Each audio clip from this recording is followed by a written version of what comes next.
Hi there, and thank you for tuning in. This is December 2020, and a few months back I made a review of the lens you see here in the background, the AI version of the 180mm f2.8.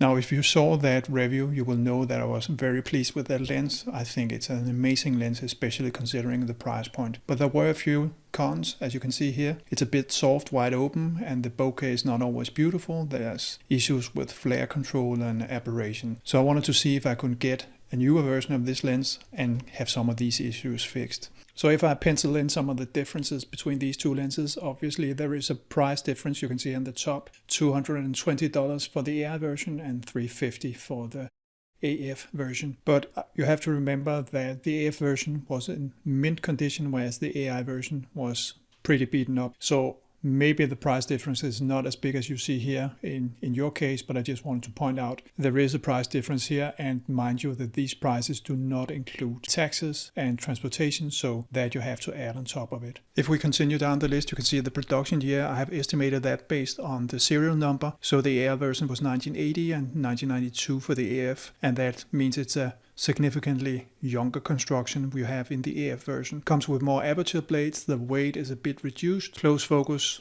which I think is not important for a lens this long, is a bit shorter. And then of course you have the big difference here. You have the autofocus, you have the ED glass, and you have CPU contacts. And in the bottom you can see that the design of the lens has significantly changed, and this is where the promise of a sharper lens fully open comes. Okay, so first up is a compare of the lenses center sharpness. I have the AI version here to the left and the AF to the right. And if I just go very close to this part here in the middle, we can see how they compare. In terms of sharpness, I would say that they are very, very close, but I will give the newer lens that it seems like the contrast is a bit better here, but I'm not so sure about the sharpness. I think that is very, very close. Mind you, these are both shot fully open at f2.8. Yeah, I would say in terms of sharpness it's a draw. Maybe even the old lens looks a tad sharper, if I have to be quite honest. If we give the corner sharpness a try, you know that I have a reference point here in the Euro note here, bottom left. If we zoom in on that, to me it's very clear that the newer lens both is sharper and has better contrast. I think the old one is a little bit soft here, so clearly something has happened with the new lens design that it looks like definitely it is sharper. And I think also the pattern here under the bridge stands out more clear here to the right. So definitely an improvement. And then finally I know that if I go to the bottom right here, and again, when you compare them, you can see it's possible to read 83, whereas over here it's very blurred. You can also see the contrast, and the details here in the bushes or whatever it is much better than it is over here on the old AI lens. So definitely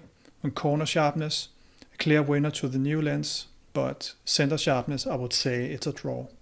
And just wrapping up the sharpness test here, I took the new lens and compared to the new lens in the sense of fully open to the left and at f4 to the right. And as you can see, it's very difficult to see any difference here. Maybe the contrast is a little bit better to the right. But again, I think it shows that the Nikon engineers has solved the softness issue fully open, and that it now is fully comparable with stopping down a few stops and shooting at f4. It looks like, to me, like the sharpness is the same. Maybe the contrast is a little bit better, but we are in the fine details here. So truly impressive that it now fully open is sharp also in the corners. If you saw my first review, you know that I'm not too fond of the straight blades here in the AI version, and unfortunately the AF version comes with straight blades as well. But they are two more of them, so you have 9 in total, and that gives a little bit more round expression, but I still think it is very angular, and I'm not a fan of this. I would have preferred had they made the blades a bit more rounded. But there you have it, a bit better, but still not perfect.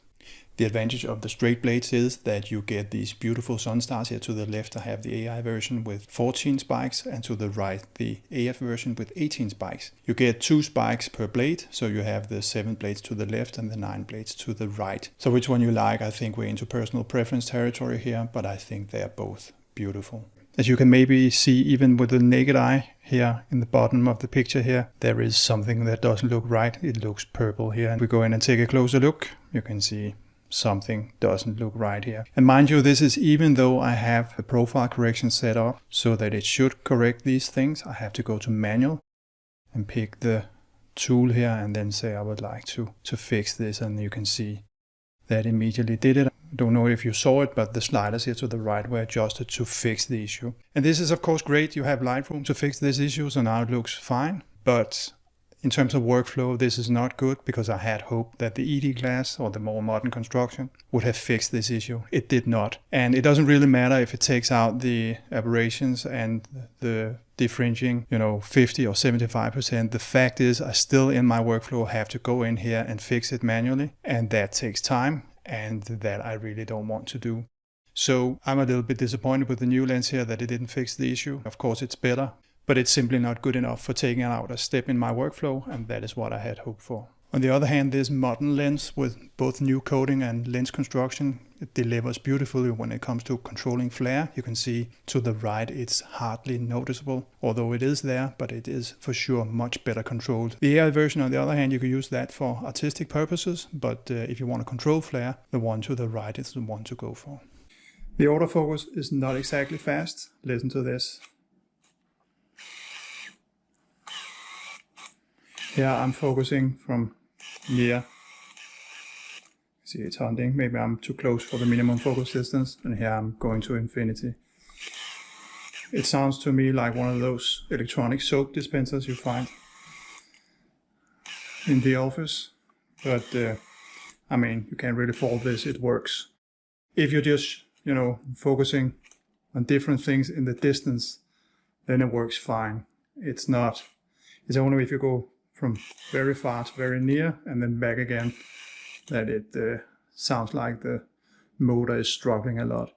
But for my kind of shooting, where I often shoot in the distance, I just have to maybe go from 100 meters to infinity and back again. It's very, very fast, as you can hear here. And here towards the end of this review, now we passed all the technical details and we can finally get to how it is to work with in real life. And I absolutely love this lens. I know that some say it's too short for wildlife and too long for portrait, but I'm happy to report there are other things in life than portrait and wildlife. So here you can see some sample pictures, and I've already shown you this one as part of the discussion about chromatic aberration, but we can also dive in and take another picture, for instance, like this one. In those cases where I've shot it with the AF version, I have written it here in the comment field, as you see here. Otherwise it's shot with the AI version.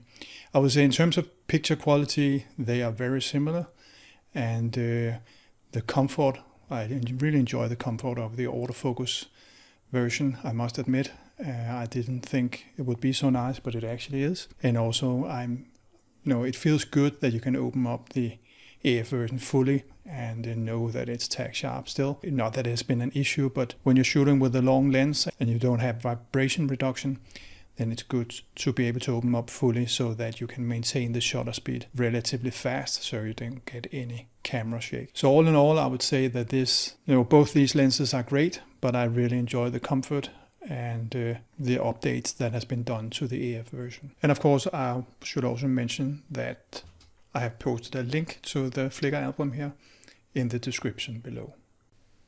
So towards the end of this video here, the conclusions. I think the engineers at Nikon did a good job fixing many of the issues with the AI version. They solved the problem that it is soft wide open. They maintained the angular bokeh, unfortunately, but they kept the beautiful sun stars. Flare is much better controlled, so is aberration, although you still have to do some fixing in Lightroom or Photoshop. The CPU contacts are now there, and that's actually wonderful. I didn't mention that in the AI review, but the fact that they're there means that I no longer get the EXIF information wrong. I often forget to set up my non-CPU lenses, so many of my 180mm are actually shot with, locked as these were 135mm. You can also see that in the sample pictures. So great that the CPU contacts are now there to give me precise EXIF information. And finally, the autofocus. It is a great comfort, and especially when you're shooting, you're using the long end of the long lens, so to speak, constantly and don't focus too close to you. I think the autofocus is a great comfort, and I can only recommend it. Whether you can justify the price increase between these two lenses, well, I think it depends on your personal preferences and what you shoot and how much you intend to use this lens. This lens I use almost all the time, and it sits, 95% of the time on my Nikon D700, and I absolutely love this focal length. And in that case, if you do that, then I think you can say that you can justify the price increase. But of course, if it's a lens you only use rarely and maybe you're not shooting anything that moves at all, then the comfort of the AF version is not relevant for you. So there you have it. I hope this was useful. As always, thanks for watching. Take care. Bye bye.